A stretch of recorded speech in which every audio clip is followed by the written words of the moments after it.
Bueno, queridos amigos, en un nuevo programa de Malvinas y sus protagonistas, en esta ocasión tengo el placer de entrevistar al brigadier retirado, veterano de guerra de Malvinas, Leonardo Carmona. ¿Cómo estás, Leonardo? Muy bien, ¿cómo andas? Todo bien, gracias a Dios, y la verdad es un gusto poder charlar con vos.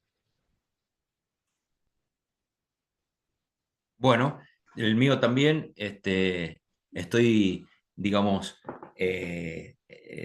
esperemos que podamos entablar, digamos, con respecto a Malvinas, bueno, contarte algunas cosas de mi experiencia. Dale, muchas gracias. Y como siempre arranco las entrevistas para el que nos esté escuchando, te conozca, te pregunto, ¿en dónde naciste y cómo te nació esta vocación de entrar en la Fuerza Aérea?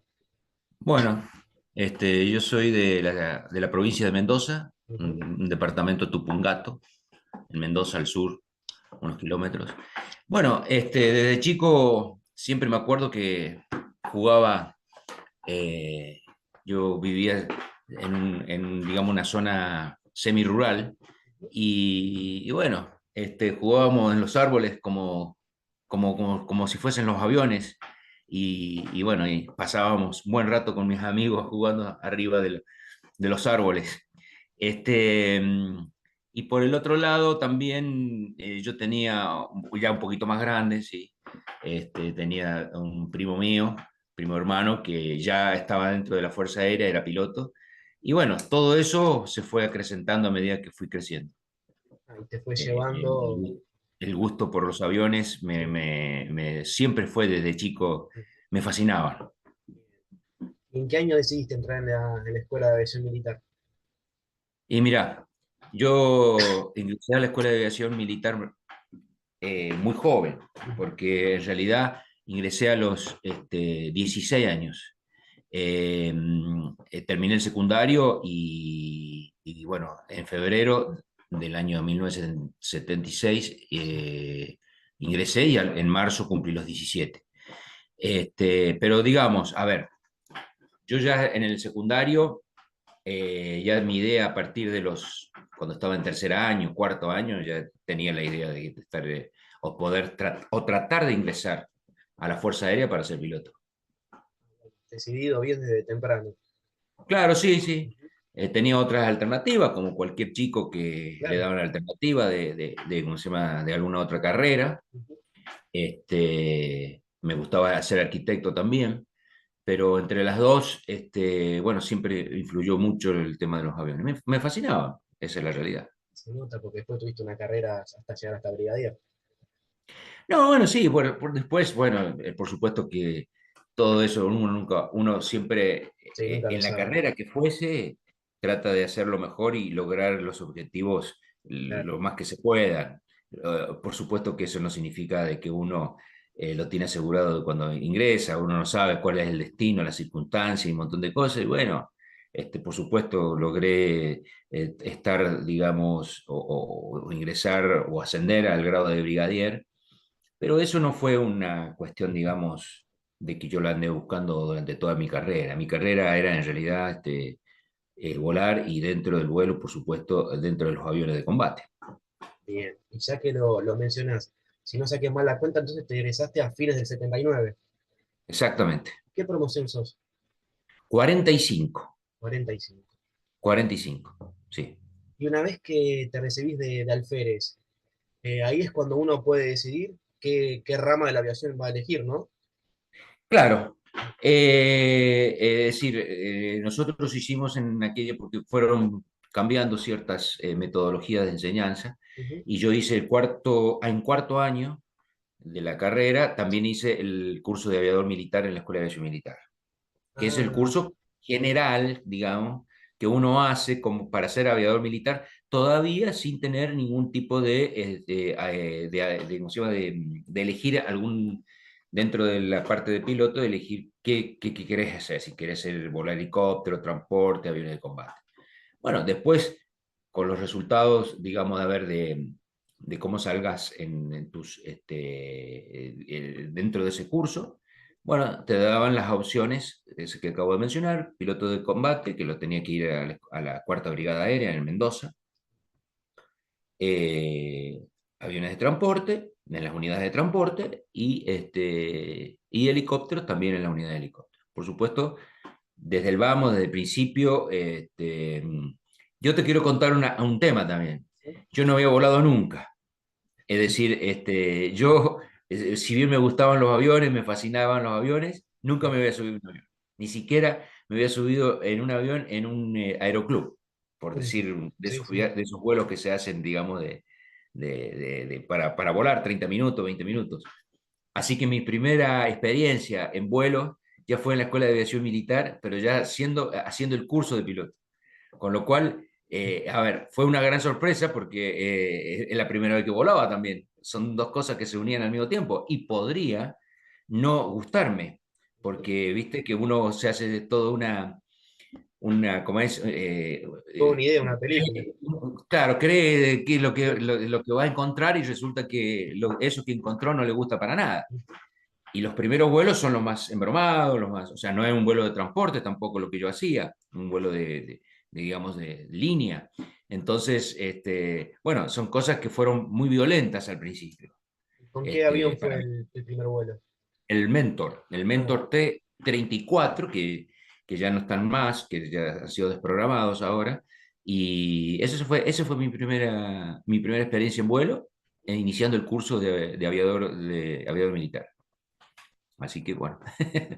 es una buena Parece, anécdota. me gustó. Después de de unos vuelos que salí medio mal, digamos, de los vuelos, Le tomaste ya el gusto. comenzó a gustarme. Y una vez Pero, que, sí, pero la realidad es la realidad. Y no era todo lo que yo imaginaba tampoco, ni bueno, pero bueno, es parte de la vida también, así es todo. claro, obvio, bien. Y una vez que pudiste hacer el vuelo en los Mentor, y vos después decidiste ser piloto de casa, vas a la cuarta brigada, como nos dijiste.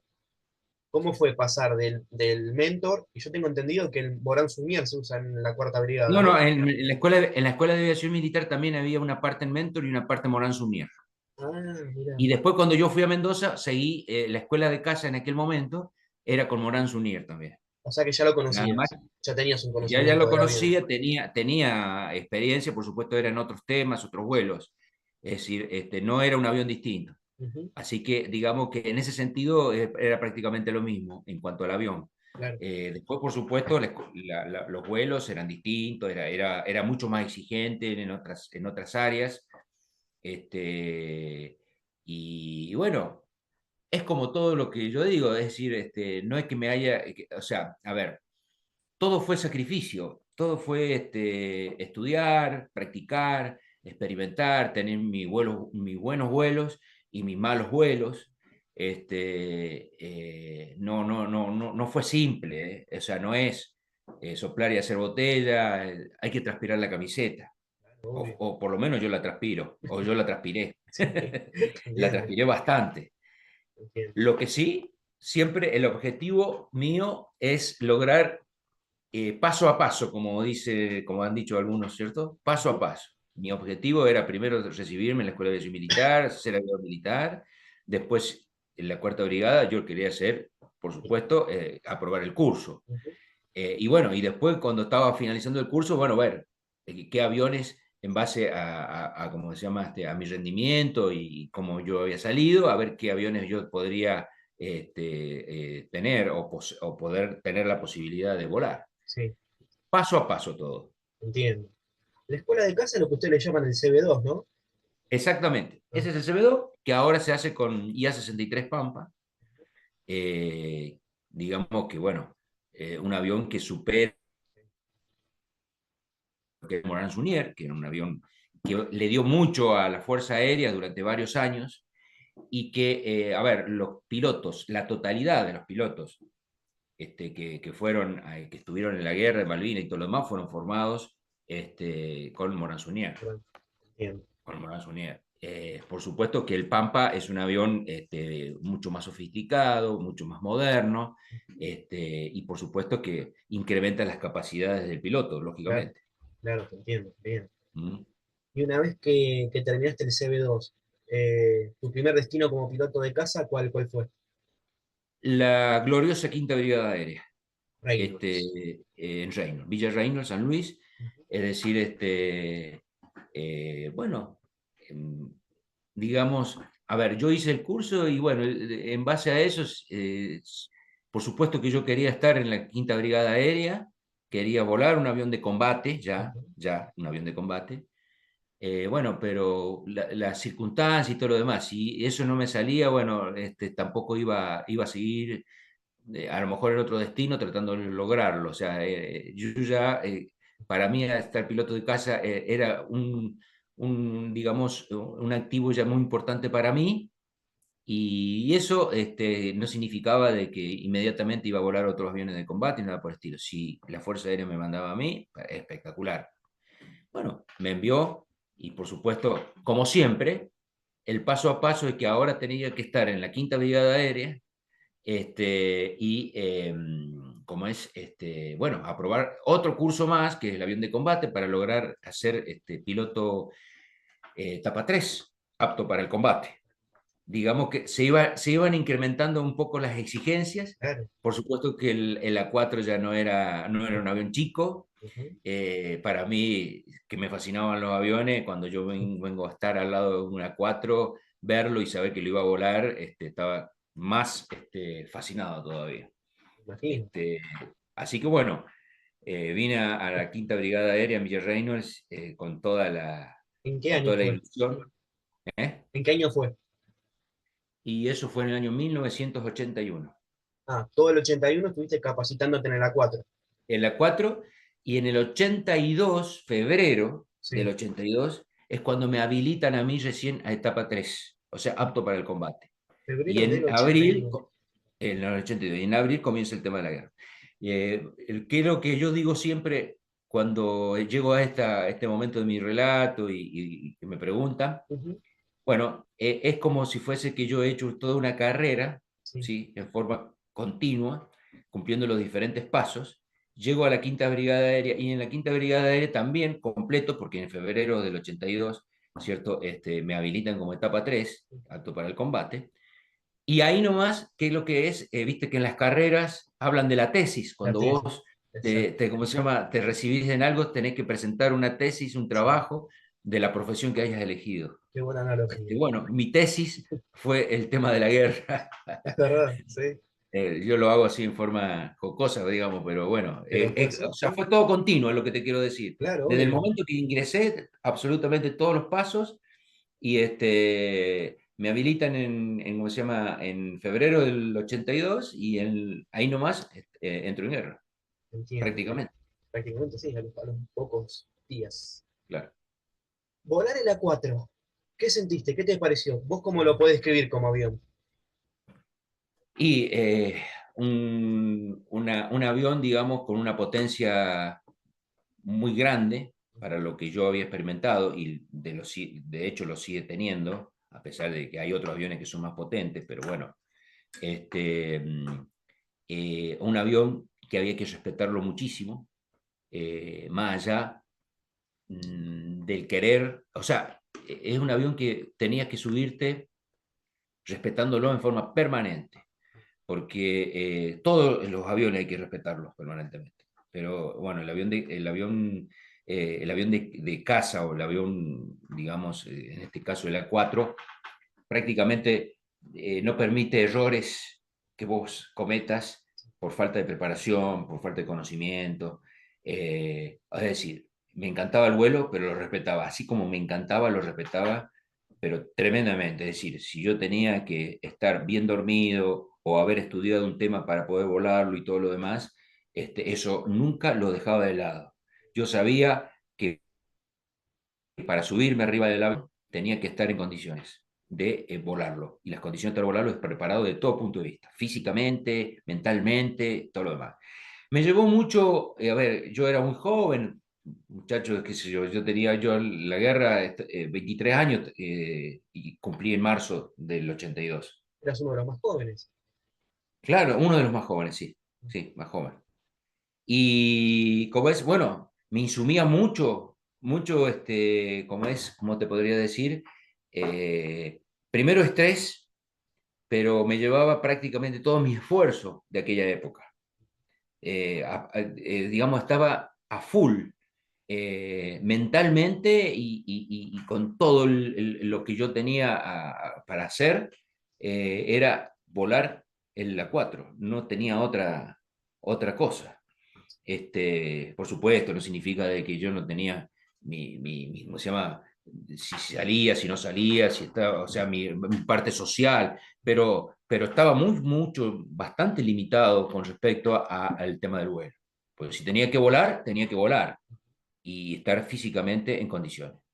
Bien, Así que, eh, por eso es lo que te dije al principio, todo con esfuerzo, todo con esfuerzo. absolutamente todo con esfuerzo, nada regalado. Ujú. Y en esta profesión, por más que alguien te quiera regalar algo, es decir, el primero que no lo vas a aceptar va a ser, es Entonces, el mismo piloto, porque aparte está su integridad física en eso.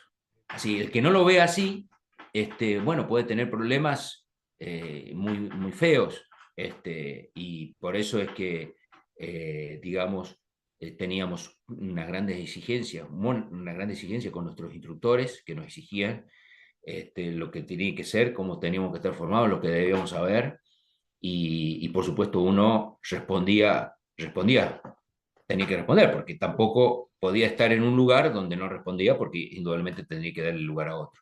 entiendo. No todos tienen la posibilidad de volar, volar es muy caro, y bueno, hay que tratar de, por supuesto, lograr lo mejor Optimizar. de las habilidades que uno puede llegar a tener para estar en el lugar ese. Mm. Ya que mencionaste los instructores, que sé que para ustedes es algo fundamental, en ese año 81, ¿qué instructores tuviste que después me imagino compartiste la guerra? En el 81 me estabas hablando. Sí. Y tuve, mira, si bien estábamos, a ver cómo te podríamos decir, estábamos divididos por escuadrones Ujú, aéreos, siempre volaba un poco mezclado. Estábamos con un jefe de escuadrilla. Yo, por ejemplo, compartí escuadrilla, mi jefe de escuadrilla en algún momento fue Carballo, ujú. qué sé yo, fue Robledo, no sé si lo conocés, si lo tenés, De nombre sí. Comodoro Robledo, el Comodoro Sí. Carballo, eh, y mucho. Yo diría que he volado prácticamente con todo, con los jefes de escuadrones, he volado con Dugur, con el Comodoro Dugur, Sí. he volado qué sé yo, con el Brigadier Cini, o sea, si bien teníamos una estructura administrativa y estábamos conformados en la escuadrilla y normalmente eran los que más eran los que más con los cuales más volamos, pero volamos en algunos momentos con cualquiera. Y esa es la otra.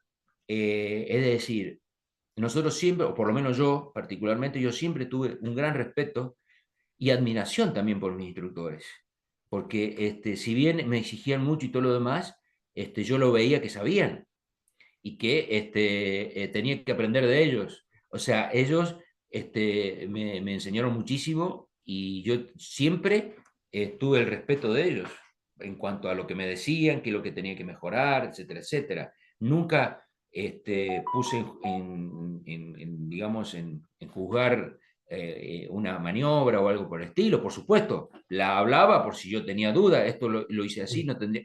Bueno, y se charlaba después del post-vuelo, Sí. la reunión posterior al vuelo, bueno, se hablaban todo lo que uno había vivido, experimentado, lo que había recibido como Ujú. correcciones, lo que uno había hecho, y siempre ese respeto. Y ese mismo respeto se mantuvo durante la guerra, porque uno siempre, digamos, o sea, si vos estás con personas que te llevan, y en las cuales vos admirás y todo lo demás, vos lo vas a hacer. Ahora, cuando vos observás, ¿cierto?, de que hay flaquezas y todo lo demás, se pone más complicado Sí, ya el la ves de tema, otra manera.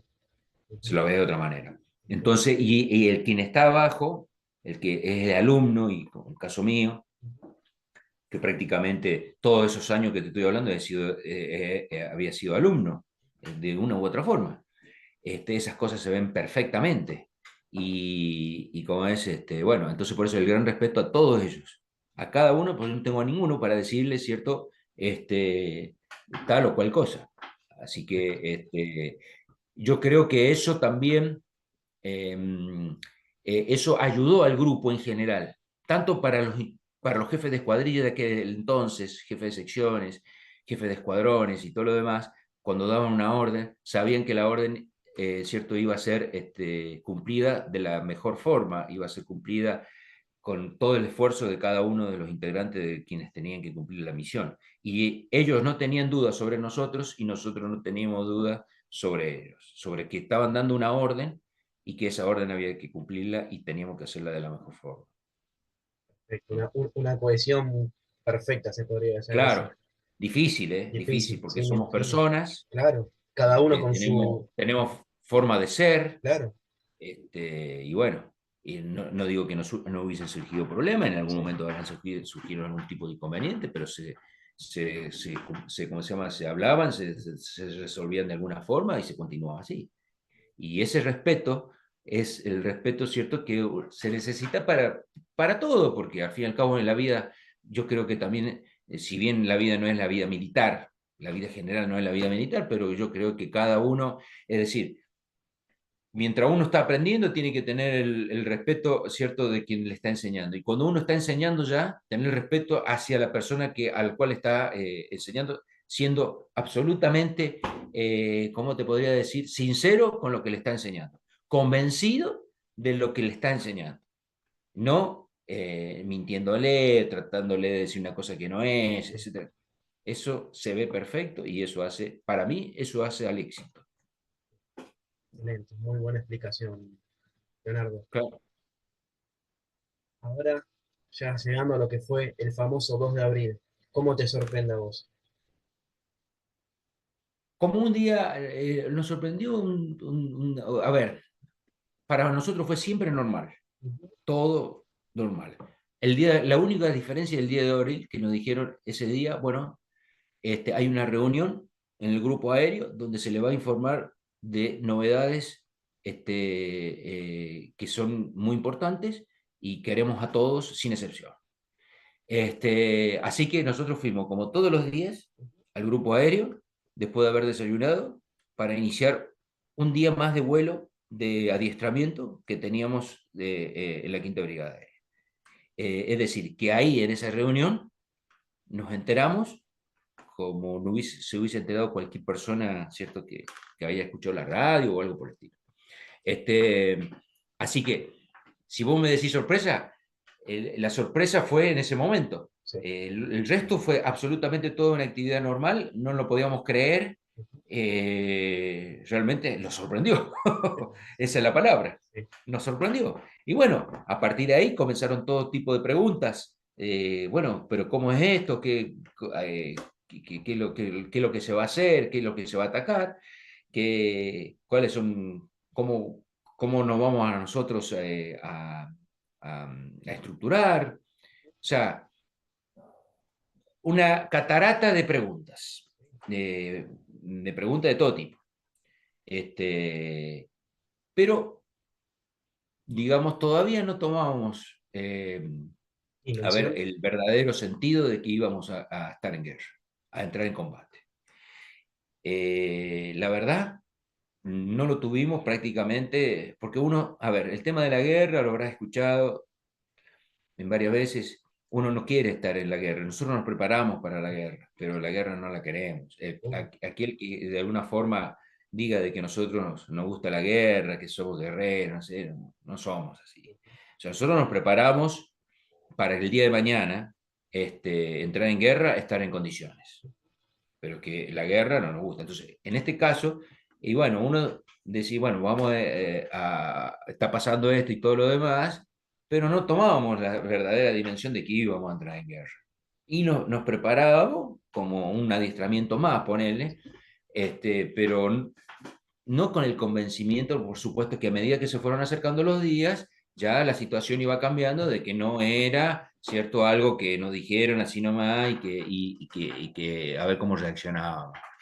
Este, pero en ese momento, en esos primeros días, digamos, después de que nos enteramos y todo lo demás, esa era nuestra idea. O sea, sí, un montón de preguntas y todo lo demás, pero sin todavía tener el convencimiento de entrar en guerra, porque al fin y al cabo, yo creo que quienes administraron la guerra, desde el punto de vista político y todo lo demás, tampoco quieren entrar en guerra, me da la impresión a mí. O sea, es decir, si hicieron algunas maniobras, no quiero entrar si estaban acertadas o desacertadas o lo que fuese, pero para evitar la guerra, tratar de negociar y hasta ahí terminó toda la cuestión. Claro, lo que vino después Eh, fue es- ¿eh? diferente. Lo que vino después del 2 de abril No, fue no, no, por supuesto, lo que vino diferente. después fue otra cosa, pero todo fue así, o sea que todo el mundo, de una u otra forma, este, pero bueno, nosotros nos habíamos preparado para la guerra y nos encontró siendo pilotos aptos para el combate en un sistema de arma, porque pues, seguramente lo habrás escuchado. Este, si bien en la Fuerza Aérea hay varios pilotos, pero no todos los pilotos pueden volar cualquier avión. Es decir, tenés que hacer un curso, tenés que adaptar, tenés que tener las exigencias, ¿cierto? Para poder estar habilitado en el sistema. Y hay muchos pilotos de A4 que ya habían volado, que ya no estaban en la Quinta Brigada Aérea y que no volaron porque, digamos, no estaban habilitados porque ya habían volado y habían dejado de volar, porque pasan un par de horas, si vos no cumplís el adiestramiento, perdés la habilitación, es como, como un carnet, digamos. Rehabilitar Se te otra venció vez. el carnet, tenés que ir a sacar otro. Ujú. Y acá es lo mismo, si vos no volaste mensualmente una cierta cantidad de horas y pasan tantos meses sin hacer esa actividad, perdés la categoría Claro, directamente, por más entiendo. que haya sido piloto de A4. Entonces, para volver después, tenés que hacer un mini adiestramiento para que vuelvas a habilitarte nuevamente y Claro, entrar la capacidad. en la capacidad. Excelente. ¿Sí? Bien. Este, así que bueno, eso es en relación a si hubo o no hubo sorpresa o cómo reaccionamos nosotros, ¿no? Acá en la quinta. Te hago una pregunta. Desde que ingresaste en la escuela de aviación militar hasta que te tocó estar en la guerra, ¿hubo algún sondeo de hipótesis de conflicto contra Inglaterra en algún momento? Ninguno. Jamás, nunca. Para nosotros no. Nosotros no teníamos ningún tipo. Tengamos en cuenta otro tema. Nosotros como Fuerza Aérea, Ujú. nos preparamos para atacar a objetivos dentro del territorio argentino, o sea, sobre el continente, sobre la superficie. Sí, estaba por ley eso. Teníamos ciertas misiones que ayudaban como apoyo a lo que es a un desembarco, que podríamos sobrevolar, ¿cierto? Algunas, digamos, lugares que no era tierra, digamos, que era mar, por ejemplo, pero como apoyo a un desembarco naval sobre una cabeza de playa en algún lugar así. Pero nosotros no estábamos para nada adiestrándonos para atacar objetivos navales, Un combate jamás. aeronaval. Claro, Ujú. no, nada. Nuestro adiestramiento fue pura y exclusivamente sobre el objetivo de atacar un puente, atacar lo que sea. Una Todo lo pista, que lo es que sea, terrestre sí. estábamos, pero con respecto a objetivos aeronavales, nada. Eso es a lo que vos decís. Si nosotros teníamos una hipótesis de conflicto, no, no la teníamos, porque si lo hubiésemos tenido, bueno, lo hubiésemos con anticipación, por supuesto, formándonos sobre eso. Y digamos, a ver, por el otro lado, tengamos en cuenta que las Fuerzas Armadas, cada una de las Fuerzas Armadas que componen el país, Tiene su tienen rol. sus responsabilidades. Ujú. ¿Eh? Sí. Nosotros en la parte aérea, pero solamente en el espacio aéreo terrestre. La Armada, todo lo que es la parte de cosas, y también tiene apoyo Aviación. aéreo, pero Aviación para aérea. sus propias misiones particulares. Y ejército terrestre, que también tiene su pequeño apoyo aéreo, también para el movimiento de las tropas, Ujú. pero y entonces cada uno tiene sus responsabilidades. ¿Eh? Bien. Pero nuestras responsabilidades no entraban en el mar. Entiendo. O sea que además de la sorpresa del 2 de abril con la noticia de la recuperación, se le sumó el aprendizaje de todo este Claro. tipo de capacidades que usted no tenía. Claro, claro. Que el aprendizaje, a ver, el tema fue que fundamentalmente en aquella época teníamos que ver cómo se defendían Ujú. de La las fragata. fragatas, Sí. cómo estaba compuesto el sistema de defensa naval, de esa información, uno si la buscaba la podía llegar a conseguir. por supuesto que una información acotada, no era una información Eh, precisa, porque imagínate.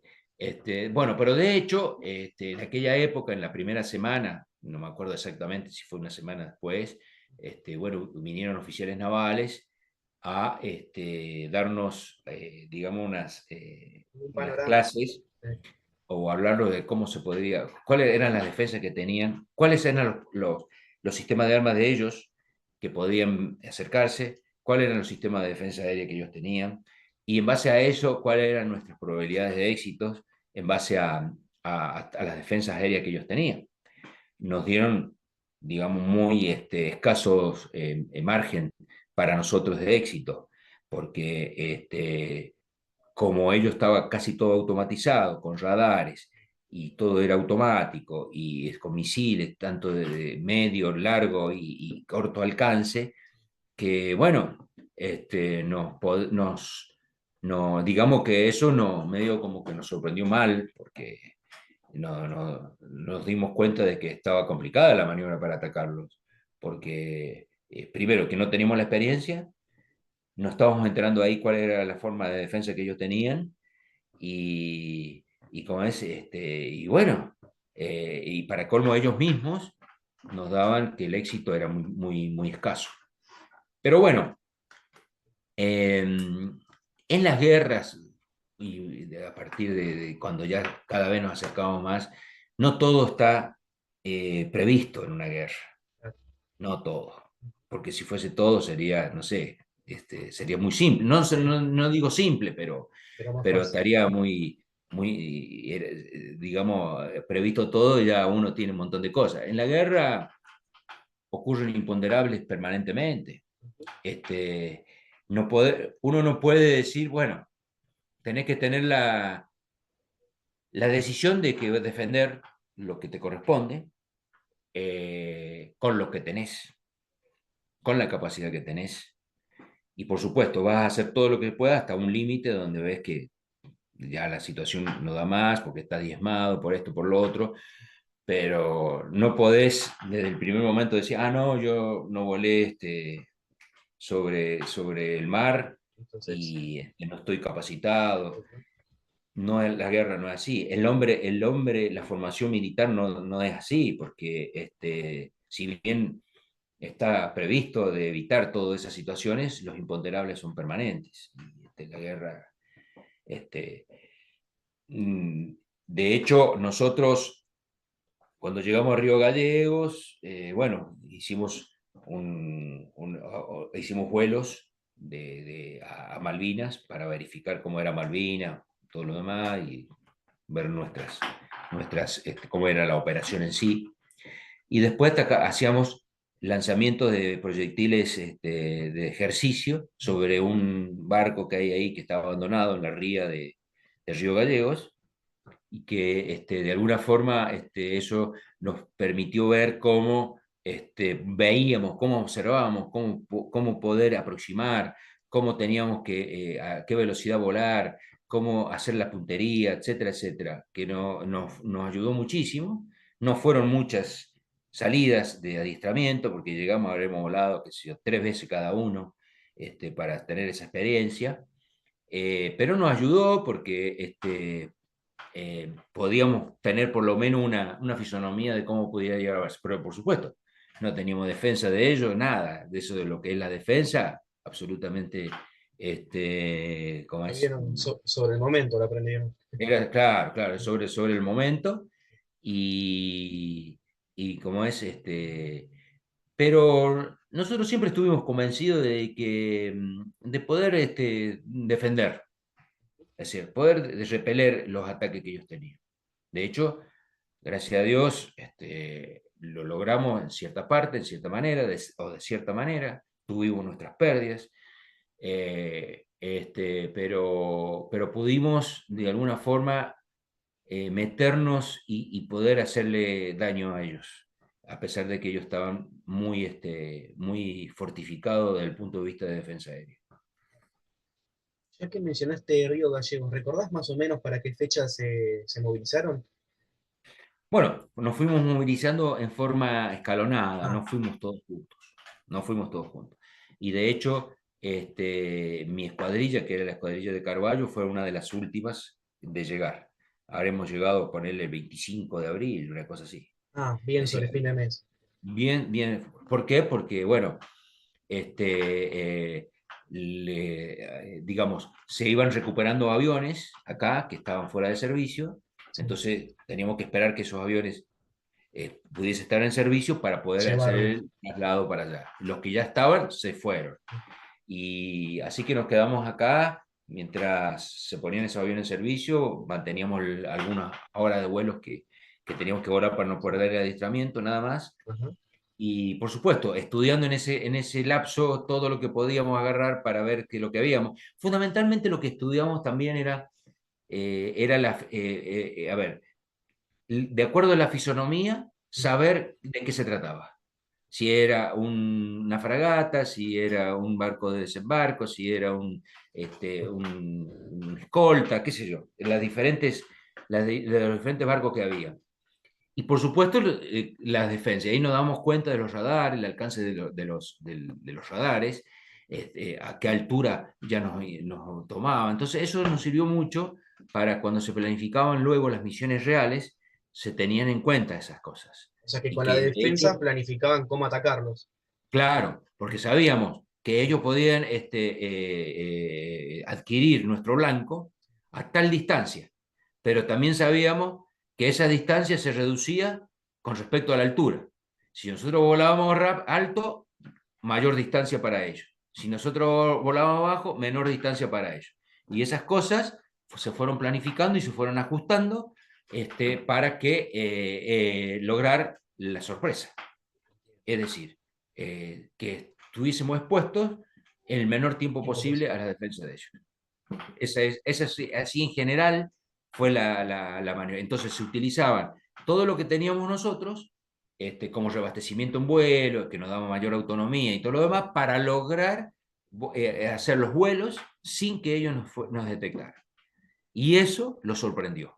Eso, digamos, o sea, yo no sé por qué les sorprendió, porque en realidad, si ellos deberían saber que un ataque, un piloto o una fuerza va a planificar y sabe que son sus limitaciones, ¿por qué no lo van a...? Quizás, a lo mejor estaban muy Confiaban. seguros de la defensa.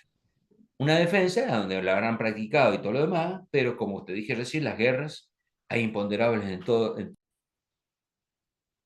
Bien, Leonardo, vos nos habías comentado que se movilizaron a Río Gallegos. ¿Los dos escuadrones estuvieron en el mismo lugar?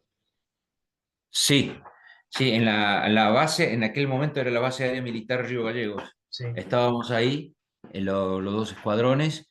A ver, un poco se tuvo que reacomodar todo porque no era para que esté un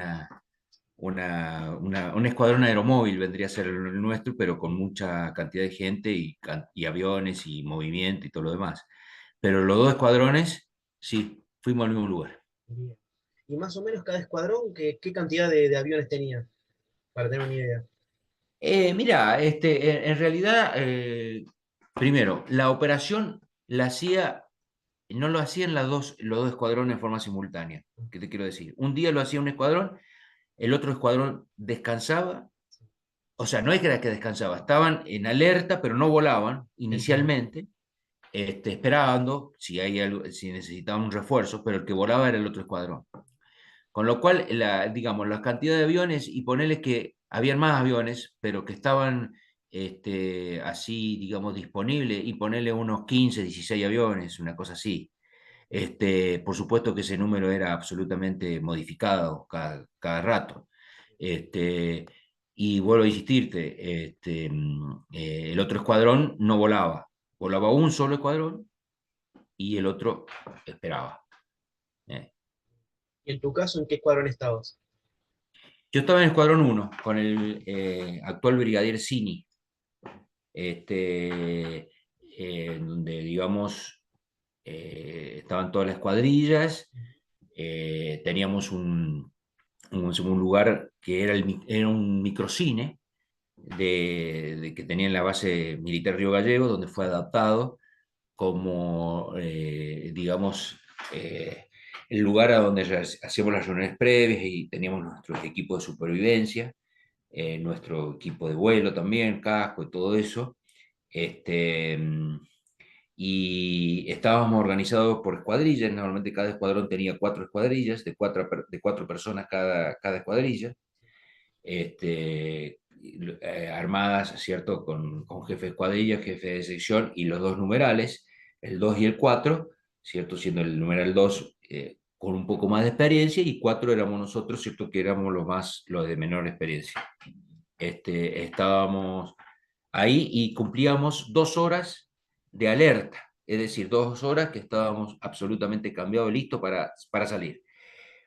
Cuando venía una orden fragmentaria, que eran las órdenes que nosotros nos daban desde Comodoro Rivadavia, la plana del estado, donde planificaban todas las misiones, nos daban a nosotros esa orden, nosotros éramos los únicos que salíamos, no se elegía, ¿cierto? A ver, salga fulanito, fulanito, y no. Esa Estaba. escuadrilla, esa escuadrilla estaba en alerta y esa era la que volaba. A las 2 horas se cumplía el tiempo y venía la otra escuadrilla yo ya no volaba. Por más que no haya volado, no es que me quedaba esperando a volar, Espera, sino entiendo. que ¿cómo se llama? Mi alerta pasó. Bueno, eran, digamos,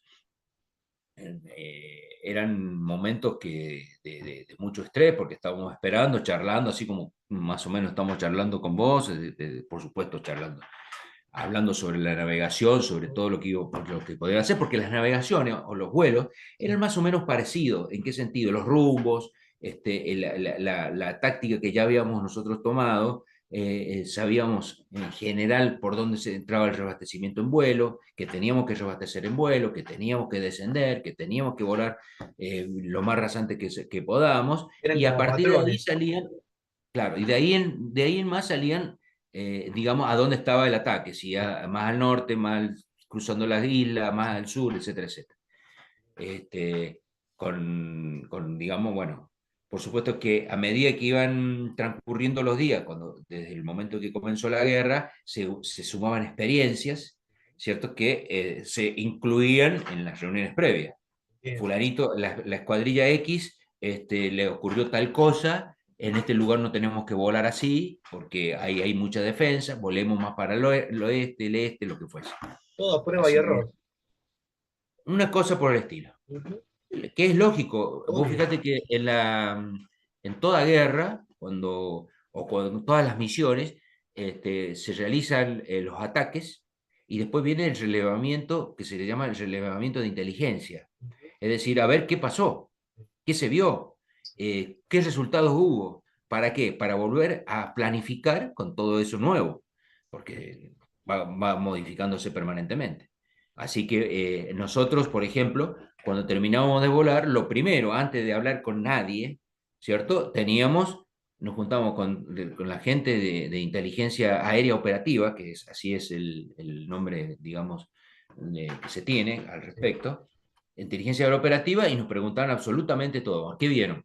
¿Qué tipo de barco? ¿Tuvieron qué defensa? ¿Con qué le tiraron? ¿En qué momento encontró ¿cómo se llama? El ataque? Cuando descendió, la meteorología cómo estaba, había sol, todo, absolutamente todo teníamos que contar de lo que Y, habíamos visto. y eso es Y apenas aterrizás. eso apenas nos agarraban, nos estaban esperando en el avión, Sí, ¡tup! Nos metían ¿cómo se llama? En un vehículo, sí. íbamos a una sala, se cerraban las puertas y hablábamos sobre ese tema. Sí, Y esa misma información ahí automáticamente la acomodaban un poco, digamos, en cuanto a las preguntas sí, al más cuerpo. importantes, lo más importante, y se la enviaban directamente a Comodoro Rivadavia, donde estaba la plana mayor, a donde con eso comenzaban a planificar las nuevas misiones. Perfecto. Entonces se iba autoalimentándose, Claro, y así ocurre en todos lados, o sea, con más medios o menos medios, pero siempre es así. la idea es la misma. Sí. ¿Vos recordás cuando, me imagino que sí, obviamente, cuando tuviste tu primera misión de ataque? Sí, la primera misión fue exactamente el 1 de mayo. A ver, no fue la primera misión, fue la primera vez que yo estaba en alerta y que tenía que cumplir la orden. Pero yo ese 1 de mayo no llegué a las islas, no ataqué. Yo en realidad el primer día que yo ataqué realmente fue el 21 de mayo, del mes de mayo, ¿no?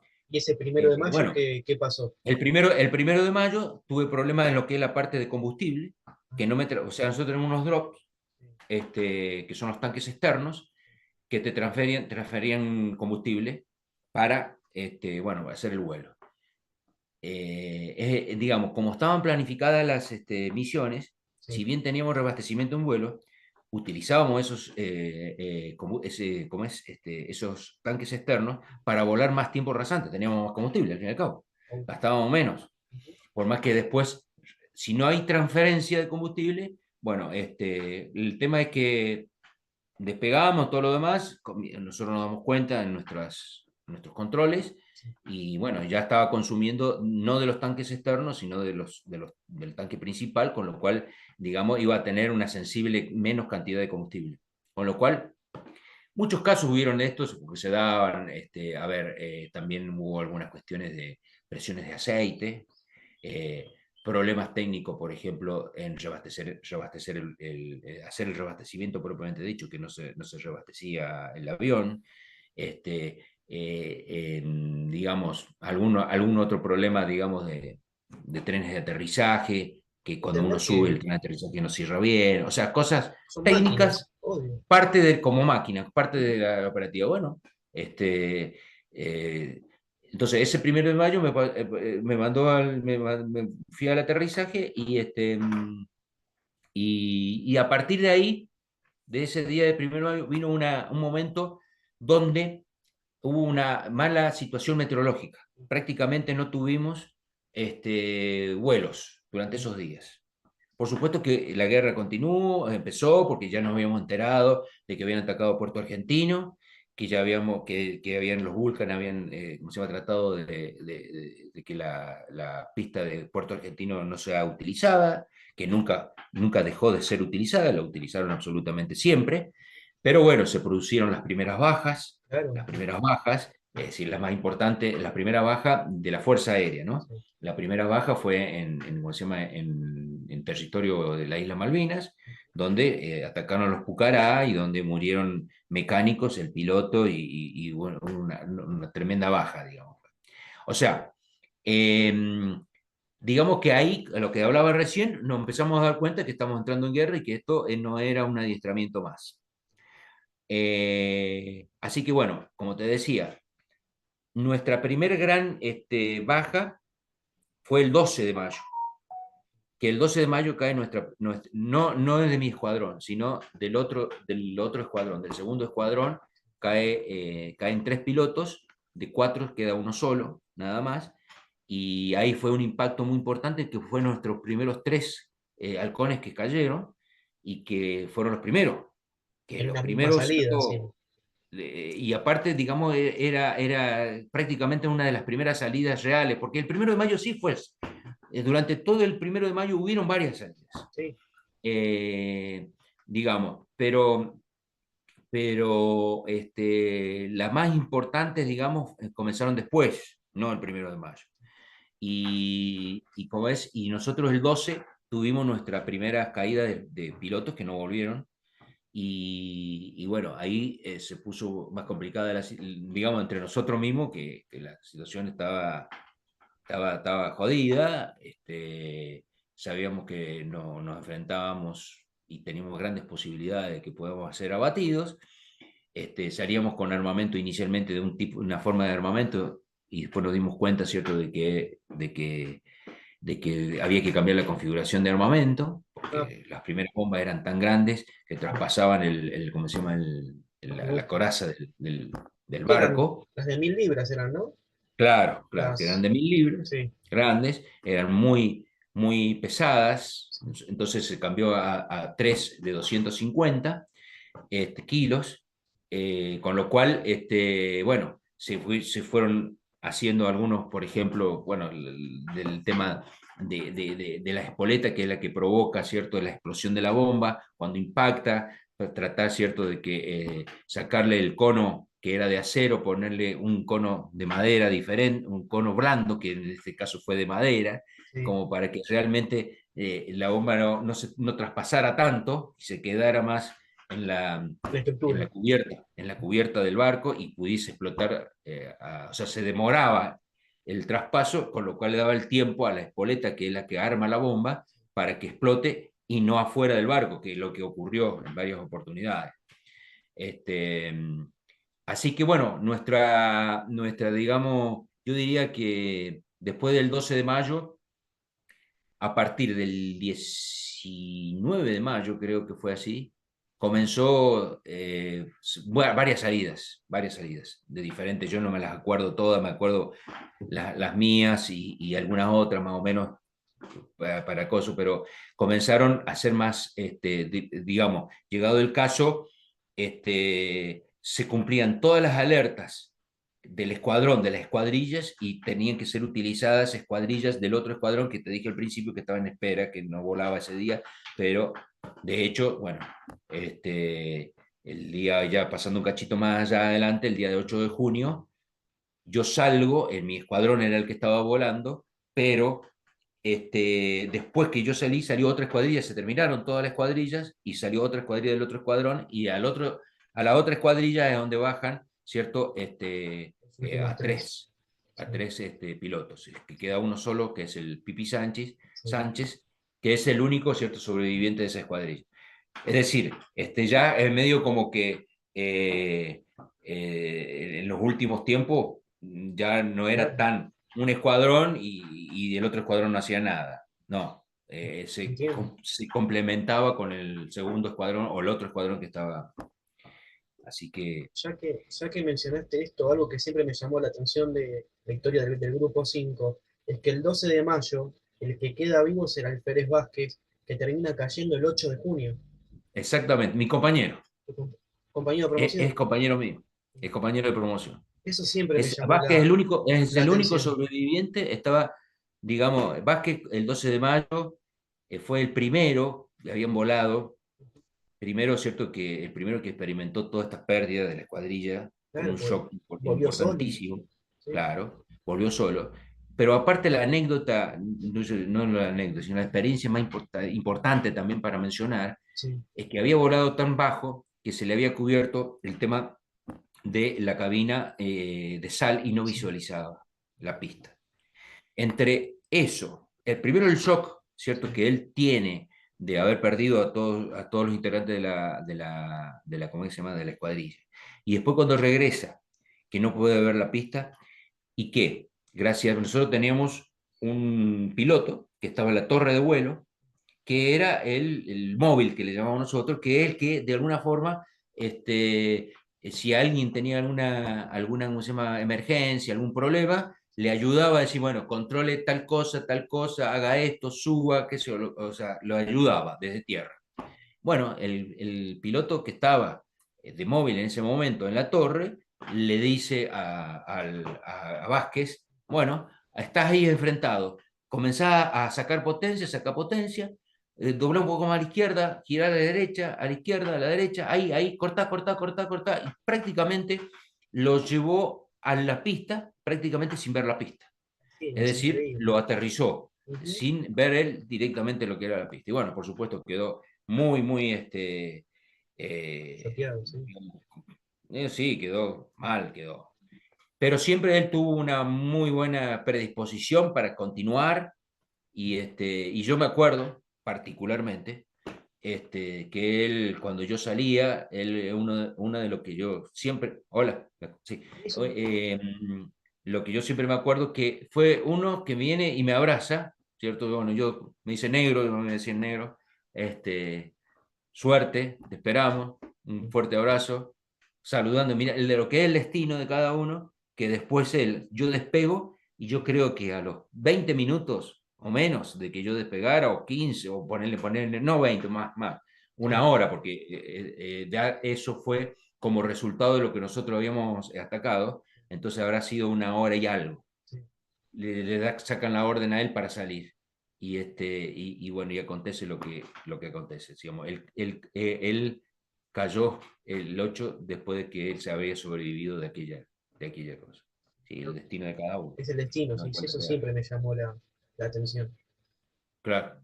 Una coincidencia muy, muy grande, Muy digamos. grande, sí. Muy grande, donde en los dos casos quedó uno solo Ujú, de la escuadrilla. sí. Uno fue él, tuvo su oportunidad, salvó, y en la otra ya no se Ah, pudo salvar. Lo bajaron. Sí, y lamentable. lamentable, obvio, obvio, como toda pérdida. Todo lamentable, Sí, lógicamente, por supuesto. obvio. Este, pero, eh, qué sé yo, sabíamos que no, digamos, teníamos que provocar un impacto fuerte al principio en cuanto a la guerra, Ujú, en cuanto a los ataques, porque si no, tarde o temprano lo iban a diezmar cada vez más. claro, No íbamos a tener muchas oportunidades más sí. entre los aviones que se terminaban y los pilotos que también se terminaban. Sí, Este, así que bueno, tratábamos en aquella época, cuando estábamos en la reunión, no pensar así, tan, tan abiertamente, o sea, tan fríamente hablando, como estamos hablando ahora, después de tantos años. Eso no lo pensábamos, sino que pensábamos siempre en forma positiva, siempre es claro. cierto de que íbamos a hacer esto, que volvamos, que conjuntamos, o sea, todo, hablamos toda la cuestión operativa, propiamente dicha, y bueno, y estamos muy cerca de Dios, esa es la realidad. Sabíamos que nuestro baluarte era el estar cerca porque sabíamos que nos podía tocar, pero eso también al mismo momento nos daba la tranquilidad de que, bueno, si nos tocaba, nos tocaba, pero mientras tanto teníamos que hacer lo que teníamos que hacer. Y eso nos ayudó muchísimo. Ese apoyo espiritual en esos momentos tan críticos son importantes, muy importantes, Ujú, extremadamente importantes, porque uno se siente como acompañado, acompañado, se claro. siente, ¿cierto?, con fuerza de que alguien lo está llevando, que no está, y bueno, fueron pasando los días y fueron cayendo algunos pilotos más, lamentablemente, este, y bueno, yo particularmente, ya te dije, yo intervine en 5 misiones, o sea, Sí. estuve incluido en 5 misiones, pero en realidad llegué a 2. Este, La del em, 8 de junio que el, nos comentaste, el 8 de junio y el 21 de junio. El 21 de junio. de Que mayo. yo ataqué un barco, nosotros en esa misión salimos Carballo, Rinque y yo. Sí. No, y Cachón. Cachón tuvo un problema que se resbaló y no, en el momento que se subía, ¿cierto?, al avión, y bueno, se quedó. Quedamos 3. Muy bien. Cuando hicimos el reabastecimiento en vuelo, con todo lo que estábamos visto, cuando estábamos ya rasantes, proa a Río Gallegos, una de las islas, este, Rinque no le trabase, ¿te acordás que te dije el tema del tanque de combustible? No le Sí. trabasó el combustible, tanque de combustible externo. Así que Carvalho le dije, de regreso a Río Gallegos. Y quedamos Carvalho y quedé yo. Y bueno, nosotros teníamos un blanco, porque normalmente los objetivos eran blancos, en algunos casos se especificaban, pero en otros no. Solamente se los observaba de muy lejos, los que de Sí. alguna forma lo observaban, pero no sabíamos con quién nos íbamos a encontrar. Es decir, había un blanco. Este, y una anécdota que había, que en general, ¿cierto? Era antes que se fuera a Rinque, nosotros sabíamos, ¿cierto?, que la seguridad nuestra estaba en la altura. Es decir, mientras más bajo, menos probabilidades de que nos engancharan Detecten. los radares. Ujú, Entonces, iba el jefe de escuadrilla bajo sí. y nosotros íbamos más bajo que el jefe de escuadrilla. Vos me preguntás, ¿y qué es lo que es más bajo? Y mirá, no sé. Es decir, yo lo que yo veía las olas casi 1 a 1. Es Sí, decir, veía las olas sí. ahí. Y es más, en algunos casos subíamos y bajábamos A al la par de ritmo de la las ola. olas. Sí. Claro. Bueno, como se llama, el jefe de escuadrilla dice, arribas chicas, claro, porque a veces digamos, uno por eso, por esa cosa, a lo mejor podíamos tener un accidente. Claro, obvio. Entonces, porque volábamos, ya te digo, él volaba abajo y nosotros volábamos Más más bajo. abajo. Bueno, arriba chico. Bueno, se fue Rinke, quedamos los dos, entramos, ¿cierto? Ingresamos en la parte, digamos, en la primera isla y la cruzamos y entramos a lo que es el Estrecho San Carlos. Ujú. En el Estrecho San Carlos vemos, ¿cierto? Justamente un objetivo, que era lo que más o menos en las coordenadas nos Estaba en la habían orden. dado como objetivo a batir. Bueno, Carballo había tenido una mala experiencia el 1 de mayo.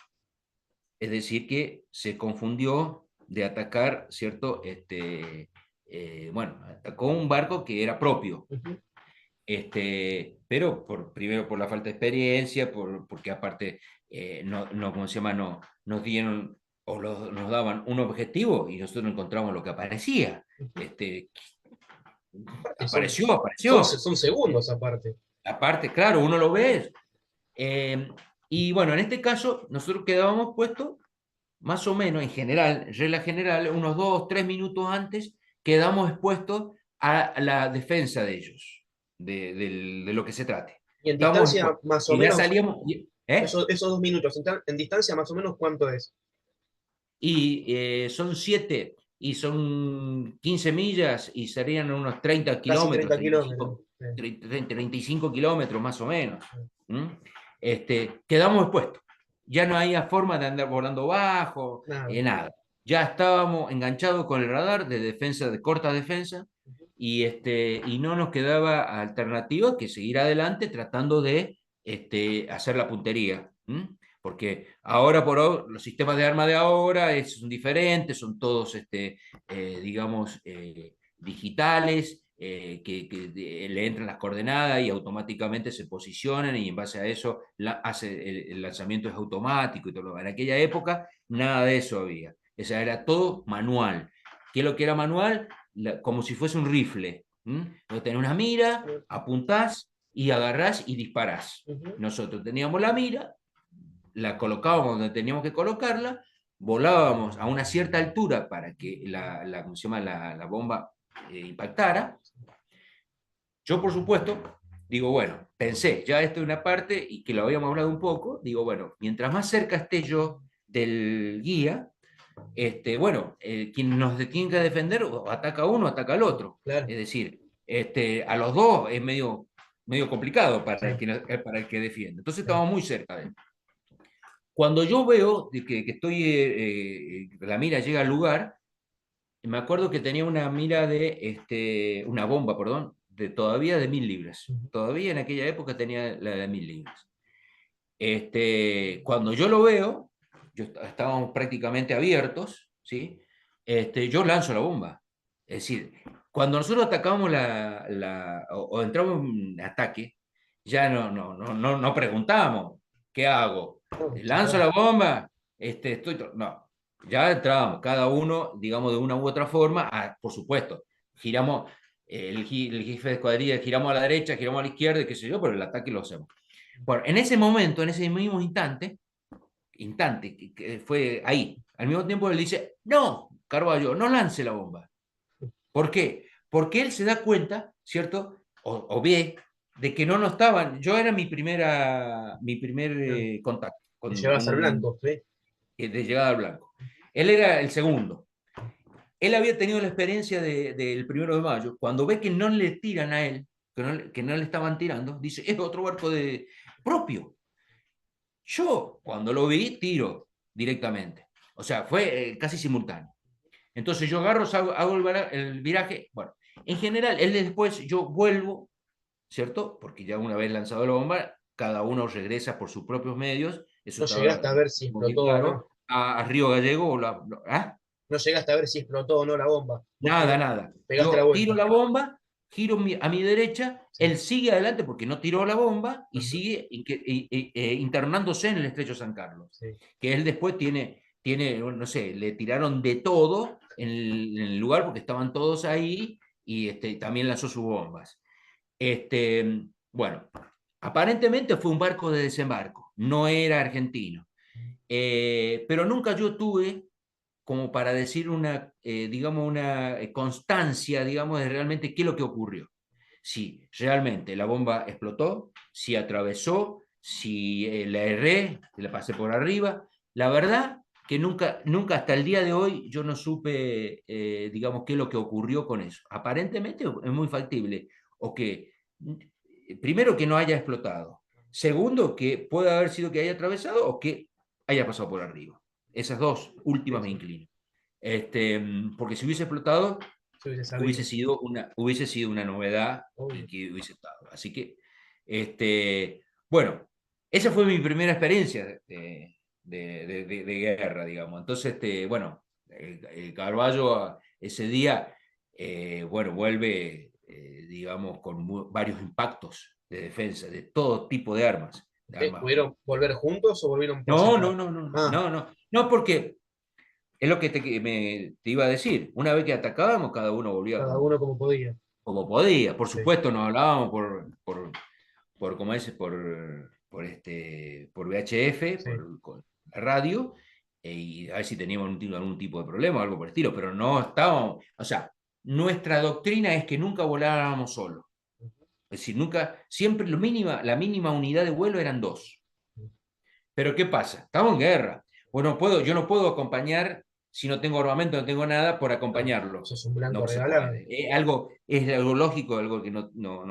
Entonces, bueno, y así fue con en las otras escuadrillas, en los otros ataques también. O sea, cada uno salía por derecha, por izquierda, por donde sale, lanzó. Si sale, y ahí nomás. Algunos vuelven rasante un tiempo, después se ascendían, Ah, otros directamente ascendían, directamente, por problemas que tenían poco combustible o sí. por lo que fuese. Otro que tenía más combustible dice, no, me voy más abajo porque tengo combustible, todavía me da, y así. Y después al último, bueno, por supuesto ya... Eh, normalmente siempre las cuadrillas llegaban más o menos en los mismos tiempos, más o menos estaban ahí. Así que, ¿y cómo es? Bueno, y la otra más importante fue la mía, la del 8 de junio, ya que sí, se fue digamos, a ver, terminamos integrando, salíamos dos escuadrillas, claro, salimos dos escuadrillas. Y esas dos escuadrillas, digamos, la anécdota, no sé si se llama la anécdota o qué, la circunstancia, ahí está mejor, la circunstancia, hicieron de que los dos jefes de escuadrilla se volvieran. Uno por reabastecimiento en vuelo, el otro creo que fue por presión de aceite, que se tuvieron que volver. Y quedó, perdón, en aquel momento era primer teniente Cachón. Recién había sido, o sea, en febrero, antes de los meses previos, había sido habilitado como jefe de escuadrilla. Pero él no tenía escuadrilla. Él volaba como jefe de sección. Y el resto éramos todos numerales. Éramos 2 y 4. Es decir, estaba Gómez, estaba Rinque, estaba Galvez y estaba yo. Más Cachón. Entonces quedó una escuadrilla diezmada, sin tanta experiencia, porque la verdad la experiencia la tenía Cachón nada más, el resto éramos eh, habilitados, pero sin tantas horas de vuelo y sin experiencia. Así que el jefe de escuadrón en ese momento, era el brigadier Cini, bueno, después nos comenta, uy, lo que hemos quedado, o sea, tenía una preocupación porque habíamos quedado prácticamente todos los numerales, eran dos cuadrillas, o sea, éramos prácticamente 5 numerales, que éramos nada más. Claro, claro. Así que bueno, pero Cachón dio la tranquilidad a todos, dice, bueno, yo me hago cargo, y bueno, y formábamos como lo teníamos previsto y hicimos toda la incursión, ¿cierto? Al sur de lo que es Puerto Argentino, donde vimos movimiento de tropas, helicóptero y todo lo demás. Sí, Llegamos a prácticamente al sur. estaban desembarcando ¿Eh? gente, estaban desembarcando gente. Claro, claro, Sí. pero no habíamos visto los blancos nosotros, todavía no veíamos los blancos. Los Ah, blancos nuestros, según lo que teníamos de información, estaban al sur de Puerto Argentino. Pero nosotros en Bahía, lo que era Bahía Agradable, sí. nosotros estábamos sobrevolando medio como territorio, no estábamos sobre el mar. Hasta lateral Puerto Argentino, no veíamos nada, por supuesto veíamos los movimientos de las tropas que estaban movilizándose. De hecho, por ejemplo, Cachón cuenta, ¿cierto? Que bueno, eso en el momento no, pero posterior se le atraviesa un helicóptero y le tira una ráfaga de cañones y continúa y no pasa nada. Bueno, cuando llegamos prácticamente lateral sur de Puerto Argentino, el 5 era, el último numeral, era Gómez, que es un compañero mío también, y ve 2 puntos blancos a nuestra derecha. Bueno, le dice al 1, el 1 no lo veía, no lo veía, así que el numeral 5 yo tampoco lo veía, casi ninguno lo veía, le va indicando, gire a la derecha, cierre, cierre, cierre, cierre, cierre, cierre más, ahí al frente lo tiene que tener. Y así lo llevó y lo vio el jefe del Cachón. Así que ahí nos encolumnamos 3 aviones al Sir Gallagher y 2 aviones al Sir Tristan, que estaba más al sur todavía, lateral, pero más al sur de Puerto Argentino. Y yo quedé como numeral 2, era Cachón 1, yo era el 2 y 3 Rinque. 4 queda Galvez y el 5 queda como es Gómez. Nos acercamos, Cachón hace la primera, como es incursión, y yo veo, ¿cierto? No estaba tan cerca como el otro, en esta ya teníamos que tener una cierta separación para evitar el tema de que no explotara la misma bomba que lanzaba el avión Ah, de adelante, que te afecte a ustedes. que no explotara a nosotros. Sí. O sea, la esquila y todo lo demás. Entonces tenemos que tener una cierta distancia. Bueno, yo veo en la cubierta, ¿cierto? Del barco se encontraban todos los soldados o personal militar de ellos que estaban esperando el desembarque, estaban todos ahí arriba. Él lanza las bombas y veo la explosión de las 3 bombas prácticamente al nivel del agua, ¿cierto? Con yo las veo perfectamente, me acuerdo, eso me Sí, acuerdo, pero así, como lo sí. estuviese viviendo en este momento. Yo continúo, realizo el ataque, tiro ¿cómo se llaman los cañones? Se me traban los cañones, paso ¿cómo se llama? El panel para tirar el lanzamiento de las bombas y las bombas mías no salen. Así que paso por arriba, solamente habiendo lanzado los cañones de 20 milímetros, pero las bombas no salieron. Rinques lanza la bomba y pasa por arriba, ¿cierto? De la cosa, y cae prácticamente en la costa, donde teóricamente estaban desembarcando, digamos, que produce algunas víctimas o algunos daños, sin precisar, digamos. Este, yo como anécdota tengo esto, es que posterior a la salida, se me desprende a mí, ¿cierto? Todo lo que es el panel de control del motor, presión de aceite, revoluciones y todo lo demás. Se me desprende porque, no sé, habrá estado mal ajustado o algo por el estilo y se me desprende. O sea que me quedo sin ningún tipo de indicación. Estabas a Entonces me ciegas. queda a mí, digo, ¿qué hago? Así, o sea, solamente yo tenía la potencia del motor, Sí, que lo daba, aceleraba o no, pero no tenía indicación qué potencia estaba dando y nada por el estilo. Solamente veía la velocidad y nada más. Y el acelerador que funcionaba. Escuchaba absolutamente todo. Digo, no me voy a volver por esto, por decir, el motor funcionaba bien, todo por oído fue a partir de ahí. escuchando el Así que motor. tomé la decisión. ¿Eh? Escuchando el motor.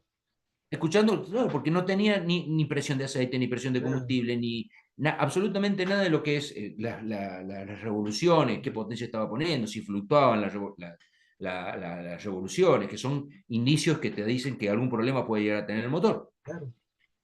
Sin decir nada, porque no era cuestión de andar diciendo algo, yo agarré y digo, bueno, yo para mí, tomo la decisión, yo acá en Malvinas no me voy a eyectar, porque la única opción que me quedaba es irme a Malvinas y eyectarme.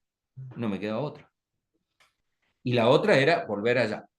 Eh, yo, personalmente, yo lo que tenía pánico y todo lo demás era el trecho que había entre Malvinas y Río Gallegos, que era aproximadamente unas 300 millas de mar. Yo eso le tenía pánico. Es más, cuando yo llegaba a Malvinas, a pesar que me iban a tirar y todo lo demás, me tranquilizaba, porque sabía que estaba sobre tierra. Pero yo sabía que 300 millas son casi 700 kilómetros, es como Mercedes, Buenos Aires, Capital Federal, todo de mar. Si yo caía ahí, yo ¿Quién te sabía que encuentra? eso no Sí, tenía opción. No tenía opción. O sea, a mí me ponía muy nervioso. Así que esas cosas me ponían muy nerviosa y dije, bueno, el avión funciona, no, por esto no va, no es que vaya a dejar de funcionar, porque al fin y al cabo eran indicaciones. Y las bombas, digo, saco los controles y llegaba sin lanzar las bombas. Digo, ¿para qué voy a lanzar las bombas abajo? O sea, las puedo lanzar inerte para que no me consuma combustible el Sí, avión, el obvio. peso y todo lo demás. Las dejé, las bombas, así que me pasaron todos. Es decir, me pasaron el Rinque, me pasó Galve, se pasaron adelante. Y yo llegué 10 minutos más o menos, Ujú. posterior a lo que llegó la escuadrilla. Cuando llego a Río Gallegos, en el momento que estoy por aterrizar, o cerca de lo que estoy por aterrizar, me dicen de motor, porque estaba la escuadrilla de Vázquez, la escuadrilla que habíamos hablado, que estaba en la cabecera, Ah, la que para ir a estaba donde saliendo. nosotros veníamos. Yo estaba con muy poco combustible, porque sí tenía indicación de combustible, no de consumo de presión de combustible, sino indicadores de liquidómetro, le llaman. Lo del auto, el liquidómetro que vos agarrás y decís, todavía tengo, llego a cosas, Llego. me quedaban 600 libras, que 600 libras es muy poco combustible, es prácticamente para un circuito corto y nada más. Así que digo, bueno, doy motor, así que di el motor, despegaron ellos y yo aterrizo. Y después ocurre el tema este ¿cómo se llama? De Vázquez Parrilla y de toda bajas. la historia que se conoce. Bueno, esas son, digamos, mi experiencia, ¿cómo se llama? En Malvinas. Este, por supuesto que contado muy rápidamente No, muy y bien. bueno, sin tener digamos, cuando volvíamos con el buzo de vuelo, por supuesto, con el estrés absolutamente transpirado por todos Pablo. lados.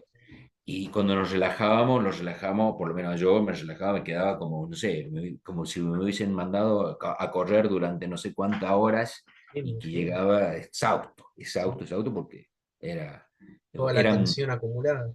eran 3 horas y media, creo que eran de vuelo, no me acuerdo bien. Este, que bueno, eran estar Uy, a full, a claro. full con todo. Ahí estamos, Leonardo. Y bueno, ahí nos comentaste entonces el final de la misión del 8 de junio. Y así sintéticamente me gustaría preguntarte, en las otras dos misiones que no pudiste llegar al blanco, ¿también tuviste así problemas así mecánicos con el avión? Sí, sí, todos. Ah, Sí, sí, sí. no, pues por Sí, ahí no habías encontrado no, no, blanco, no, no, esa no. era mi duda. No, no, no, no, no. Fueron normalmente, digamos, había de 4 uno siempre tenía sus problemas Ujú. de técnicos, digamos así. Y como volábamos muy al límite en cuanto yo te digo, primero el cruce, que no tenía que tener Sí, es un avión que tiene un solo motor. sí, Y el otro, el tema del tiempo que tenemos que tener, digamos, de volar rasante y tener combustible para estar allá. El combustible era hiper controlado para evitar, ¿cierto?, no tener problemas, porque si no llegabas no podía ir rasante claro. y el avión, o sea, no se producía la sorpresa, esas cosas así. Hay que dejar de tener en cuenta que eran aviones de la época del 60. Claro, eran aviones antes del 70, del 65, 66. Por ahí, sí. Eran aviones embarcados. Ujú. Sí, la 4B es un avión embarcado, ¿cierto? Que, bueno, tenía ya varias horas de vuelo, pero de todas formas es un avión guerrero, así como nosotros le decimos. Es un avión guerrero. Vos fíjate que actualmente la Fuerza Aérea tiene los A4AM, que son aviones más modernos, pero están en la línea, ¿cierto?, de la 4B o la 4C. Tienen, ¿cómo se llama?, aviónica más actualizada, muy bien actualizada, pero la aviónica en general era de la 4. Es un avión que dio muy buenos resultados, por supuesto, ahora ha sido superado ampliamente, pero, pero digamos, para aquella época, si bien era un avión que ya tenía sus buenas horas de vuelo, había digamos, participado en algunos casos en la guerra y esas cosas, era un avión que estaba bien dotado. Era para nosotros realmente, era para Bien. tenerlo. Y lo tuvimos y tuvimos muchos aviones de esos. Y eso también habla muy bien de lo que fue la simbiosis entre la máquina, el piloto y el mecánico. Bueno, sí, de eso no hemos hablado. Ujú. siempre te hablé solamente de lo que es la parte de la parte de vuelo y Sí, nada más, operativo. y la operativa. Pero claro, todo eso, vos imaginate que para que el avión vuele, el avión tiene que estar con los mecánicos que Constantemente, sí. hacían de todo las 24 horas, porque ellos hacían las 24 horas. Nosotros nos bajábamos a las 4 o 5 de la tarde, ponele, y llegaban algunos aviones que estaban, le habían impactado en el plano y al otro día estaba en servicio y trabajaba en la noche. Hacían turnos 24 horas. Sí, En el frío, acordate, estábamos en invierno, sí. En Río Gallegos. y para ellos, para los mecánicos, era una gran responsabilidad, lo sigue siendo porque así es la actividad, por eso nosotros, la Fuerza Aérea es un equipo en general, porque el mecánico, el que firma, ¿cierto? Diciendo que el avión está en servicio, tiene una gran responsabilidad, porque el piloto se tiene que subir arriba porque el mecánico le dijo que el avión está bien. Tiene que dar Es la decir, confianza suficiente para decir, la confianza y después la responsabilidad, digamos, sí, de profesión, digamos. Es decir, claro, bueno, yo conozco de este sistema y este sistema lo probé una, dos, tres veces y anda bien. Listo, a servicio. Y eso no puede fallar. Vos sabés que los aviones son máquinas que tienen que ser probadas en diferentes formas y tiene que respetarse a rajatabla cada uno de los procesos que necesita para que vuele con seguridad. Si no, el avión no vuela. Así que bueno, sí, los mecánicos tuvieron una función muy importante, porque bueno, pusieron las máquinas en servicio permanentemente. Eh, un dato ujú, es que estando en guerra y todo lo demás, así a nivel, quizás a nivel mundial, en el sentido, que si bien nosotros no estábamos en el teatro, en el mismo teatro de operaciones, o sea, estábamos ya te dije, 700 kilómetros de Malvinas. Pero bueno, nunca tuvo el grupo técnico, ¿cierto? Un accidente, porque ahí tienen que probar motores, tienen que probar esto, tienen que mover aviones, poner en marcha, cortar y todo lo demás, y hay combustible, hay oxígeno, hay hidráulico, tenés infinidades el de armamento. posibilidades de tener un accidente. Y no tuvo ningún accidente, ni uno, ni uno. Y como referencias de otras guerras y todo lo demás, hubieron accidentes técnicos, Sí, ¿cierto? Por manipular, manipulan explosivos, claro, o sea, todo material muy sensible, digamos, en el sentido de saberlo manejar, no es manejarlo así nomás. sí, sí. Tiene que ser con todo la experiencia y el conocimiento y saber hacerlo. Y esas cosas ellos lo hicieron muy bien. Nosotros a veces pasado el tiempo, ya lo vivíamos así, porque nosotros antes de ir a la guerra hacíamos, nos movemos como nosotros nos movemos con escuadrones aeromóviles, Ujú, donde el escuadrón aeromóvil está compuesto, porque normalmente nosotros estamos compuestos por grupo aéreo, grupo técnico y grupo base, sí, independientes, cada uno hace su trabajo. ¿No?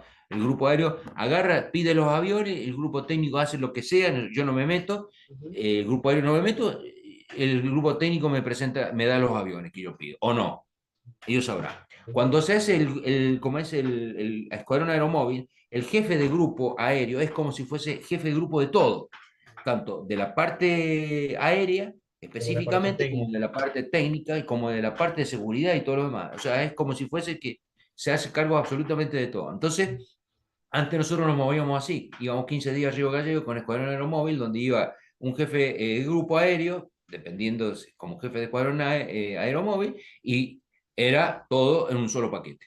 Así que lo movimos igual así. Teníamos muy buen adiestramiento, entonces, en ese sentido, que se vio reflejado en la guerra. Excelente. Y después de que nos comentaste que tu última misión fue el 8 de junio, ¿a vos cómo te recibió la noticia del 14 de junio? ¿Vos te lo veías venir el resultado? ¿Cómo qué me dijiste? ¿Cómo? No te escuché bien. Tu última misión fue el 8 de junio. Sí. La noticia de la rendición o el cese de fuego del 14 de junio, ¿vos te la veías venir? A ver, no, no directamente me la veía venir. Ujú, No directamente, no teníamos información de que acá.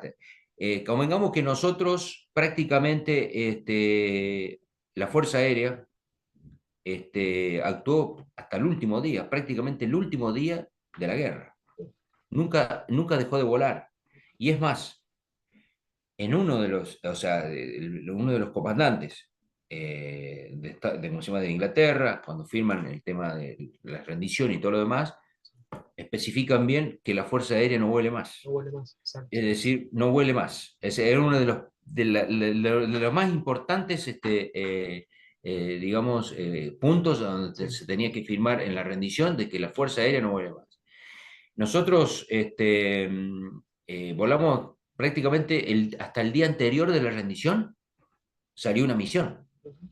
Salió una misión que atacó sobre la parte de lo que es la isla propiamente dicha, digamos, y al otro día estuvo la rendición. Eh, qué sé yo, a ver, podríamos haber tenido algún comentario, escuchábamos algo y la situación, pero nada oficial, nada, nosotros en ningún momento a alguien, digamos, señores, esto se está por terminar, es el último esfuerzo, no, nada, nada. La guerra continuaba, la guerra continuaba. Así que, digamos, eh, a ver, sabíamos que teníamos que, la guerra, te lo dije antes, sabíamos que no teníamos mucho tiempo en el sentido de que o causábamos el impacto, ¿sí? O si no, no nos quedaba mucho tiempo porque no iban a ir bajando cada vez menos aviones, menos pilotos y nosotros íbamos a terminar. O sea, en el sentido de que no íbamos a poder, a no ser que aconteciera otra cosa que se me escapa a mí ahora de lo que podría llegar a ser. Ujú. Pero analizándolo, era más o menos así. Así que, eh, bueno, nos llegó la información, como puede haber llegado todo, ¿sí? Ese día, bueno, atento, se va a firmar la rendición, no vamos a volar hasta que recibamos nuevas órdenes. Eso fue todo. Se pararon los vuelos. Nada más. Un baldazo de agua fría, me imagino. ¿Cómo? Un baldazo de agua fría. No, sí, sí, indudablemente. No sabíamos en qué condiciones y lógicamente, a ver, habíamos hecho un gran esfuerzo. Tengamos en cuenta que la Fuerza Aérea invirtió mucho en esto y puso todos sus medios para, para combatir. ¿M? Perdió vidas y perdió como es, material. Y desde el punto de vista de material de vida, yo creo que perdió lo mejor que tenía. Es decir, las mejores máquinas que tenía la Fuerza Aérea y también el personal, porque el personal, la mayoría, fueron oficiales, fueron pilotos. Es decir, la Fuerza Aérea se involucró absolutamente a fondo, Ujú. no dejó ningún, digamos, resquicio como para, así entre comillas, para zafar de esto. No, puso todos sus aviones, ya sea de transporte, los helicópteros, los aviones de combate, los aviones más chicos para hacer movimiento. O sea, no fue, la Fuerza se involucró completamente, desde todo punto de vista. Y tengamos en cuenta que tampoco lo había dicho, Ujú. que para la Fuerza Aérea fue el bautismo de fuego, Claro. un hito, ¿cierto? Para la Fuerza Aérea único. Único. Nunca la Fuerza Aérea había estado en guerra, jamás. O sea que, bueno, es la Fuerza Armada más joven, ¿m? Con un material nuevo, más sofisticado, ¿cierto? Que, bueno, trabaja de una forma realmente en equipo. Todos trabajan en equipo, absolutamente todos, pero bueno, nosotros, todo se desencadena si es un ataque, en el piloto que hace el ataque. Pero atrás de todo eso hay un montón de gente que trabaja para eso. Es decir, que a veces están en el anonimato, no se conoce y todo lo demás, pero realmente es muy importante lo que aconteció en ese sentido. Y hasta Excelente. el día de la fecha, hasta el día de Ujú. la fecha. Es más, yo estoy acá en Villa Mercedes San Luis y los mecánicos de acá han hecho un grupo en los cuales ellos se sienten, y con toda la razón del mundo, propios de la guerra que ellos han combatido. Muy bien. ¿M? Eh, y bueno, ellos son excombatientes porque tienen su rango de excombatientes también. Ujú. Y por supuesto, ellos están permanentemente organizados para dar charlas, para ir qué sé yo, a escuelas, Sí. a lugares donde los inviten, para, bueno, difundir un poco lo que aconteció y es espectacular porque ellos, sin ninguna impronta de nadie, solamente porque ellos se organizaron, nada más. Y porque lo sienten así, porque después, porque todas estas cosas también se ve un poco después de los años, cuando uno comienza a recordar cómo fue, cómo hicimos y todo lo demás, porque en el momento, en el fragor, a veces no te das cuenta de todas estas cosas. Sí, te entiendo. Pero después vos te das cuenta que hubieron varias cuestiones que se dieron para que ocurriera lo que nosotros siempre decimos, nuestra batalla aérea es como que la ganamos, a más allá, ¿cierto?, de que, bueno, tuvimos que Del rendirnos y todo resultado lo en sí. demás. Ujú. ¿Eh? Del resultado en sí, te entiendo. Ujú. Claro. Así que, bueno, eso es lo que, de hecho también, cuando nosotros volvimos después de la guerra y volvimos acá a Villa Mercedes, el pueblo de Villa Mercedes realmente nos recibió muy bien, espectacularmente bien. Y con eso nosotros nos sentimos cómodos y nos sentimos bien porque vimos una recompensa de nuestro esfuerzo y todo lo demás de la gente de acá. Porque acá la Quinta Brigada, viste cómo son, los pueblos son digamos, confluyen más, son más cercanos Sí. y ellos lo sienten a la Quinta Brigada también como propia, y entonces todo se junta en eso. Así que, Bueno saberlo. La verdad, Leonardo, nos estuviste comentando todas tus experiencias en estos días de abril, mayo y junio del 82, y me gustaría hacerte la última pregunta, y consiste en ¿qué te dejó Malvinas tanto en lo profesional como en lo personal? bueno, en lo profesional me dio lo más.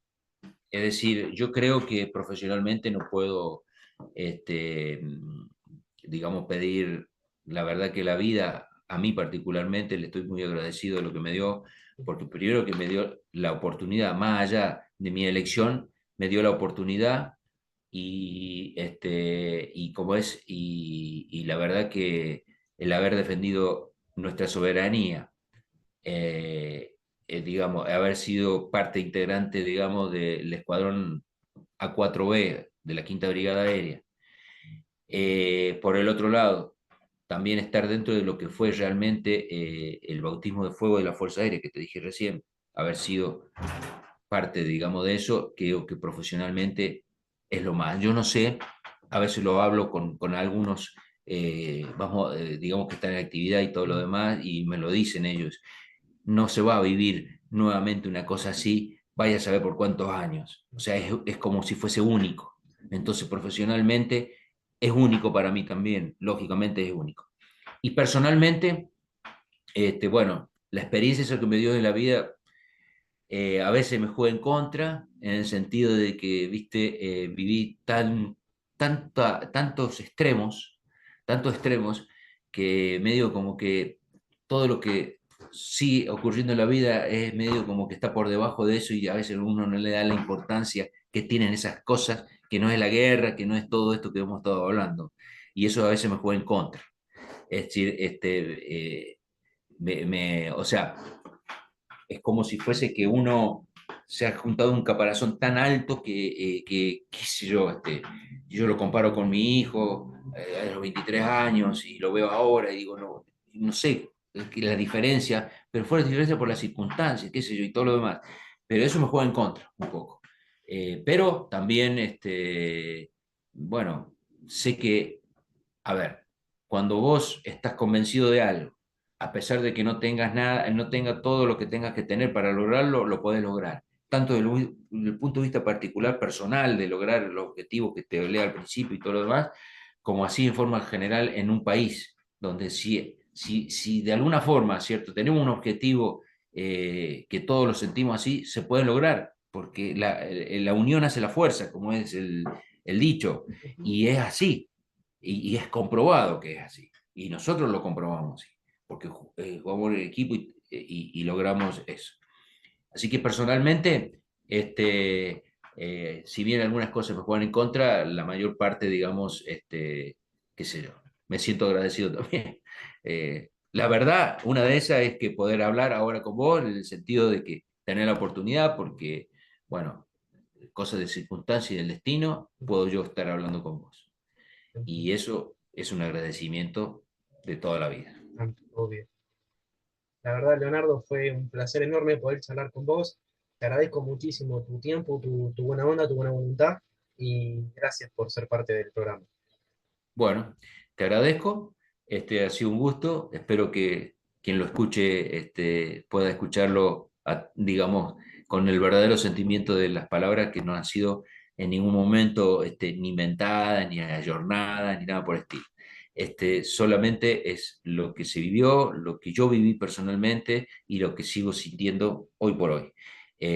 Lo único que queda es que no nos olvidemos de Malvinas, de diferentes formas, no es solamente arriba de un avión ni es solamente peleando, pero no hay que olvidarse de las Malvinas, por los que no están y por los que hemos vuelto y por los que estamos, porque se lo debemos a todo eso, esa gente que de una u otra forma estuvo tratando de recobrar lo que es nuestro. Un saludo y muchas gracias. Gracias a vos. Te mando un fuerte abrazo. Igualmente para vos. Gracias. Chao, hasta luego.